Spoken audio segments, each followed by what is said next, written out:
ਜਿਹੜੇ ਮੇਰੇ ਧੀਆਂ ਪੁੱਤ ਬਾਹਰ ਦੇ ਮੁਲਕਾਂ 'ਚ ਨਾਲੇ ਪੜ੍ਹਦੇ ਨੇ ਤੇ ਨਾਲੇ ਆ ਘਰ ਆਣ ਕੇ ਹਾਂਡੀ ਰੋਟੀ ਕਰਨੀ ਪੈਂਦੀ ਆ ਆਏ ਉਹਨਾਂ ਵਾਸਤੇ ਨੇ। ਤੇ ਵੱਲਾਂ ਵਾਲੀਆਂ ਤੋਰੀਆਂ ਨੇ ਤੇ ਪਹਿਲਾਂ ਆਇਲ ਡਾਲਿਆ ਵਾ ਤੇ ਫਿਰ ਪਿਆਜ਼ ਤੇ ਟਮਾਟਰ ਸਬਜ਼ ਮਿਰਚਾਂ ਅਦਰਕ ਥੋਮ ਸਾਰਾ ਕੁਝ ਆਇਲ ਦੇ ਵਿੱਚ ਪਾ ਦਿੱਤਾ ਆ।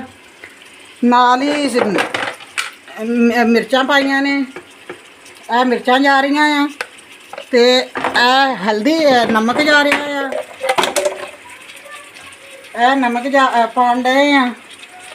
ਤੇ ਹੁਣ ਅਸੀਂ ਹਲਦੀ ਪਾਣੀ ਆ ਵਿੱਚ ਤੇ ਹਲਦੀ ਤੋਂ ਆਹ ਹਲਦੀ ਪੈ ਗਈ ਆ ਤੇ ਹੁਣ ਅਸੀਂ ਇਹਦੇ ਵਿੱਚ ਹੀ ਪਾ ਦੇਣੀਆਂ ਵਾ ਤੋਰੀਆਂ। ਆ ਜਾ ਤੋਰੀਆਂ ਲਿਆਉਣੀਆਂ ਵਿੱਚ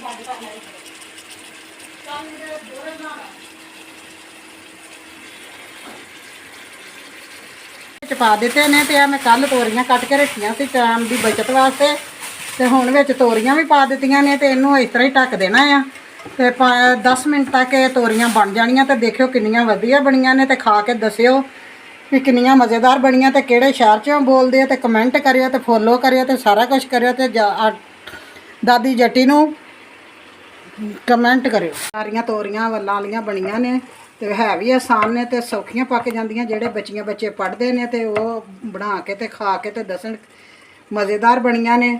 ਤੇ ਅਸੀਂ ਹੁਣ ਤੋਰੀਆਂ ਚੁੱਲ੍ਹਾ ਬੰਦ ਕਰਦਾ ਤੇ ਨਾਲ ਹੀ ਰੋਟੀ ਬਣਾ ਲਈ ਆ ਤੇ ਹੁਣ ਖਾਣੇ ਆ। ਤੇ ਤੁਸੀਂ ਬਣਾ ਕੇ ਖਾਓ ਤੇ ਦੱਸਿਓ ਵੀ ਕਿਸ ਤਰ੍ਹਾਂ ਤੇ ਕਮੈਂਟ ਵੀ ਕਰਿਓ ਤੇ ਫੋਲੋ ਵੀ ਕਰਿਓ ਤੇ ਖੁਦਾ ਹਾਫਿਜ਼।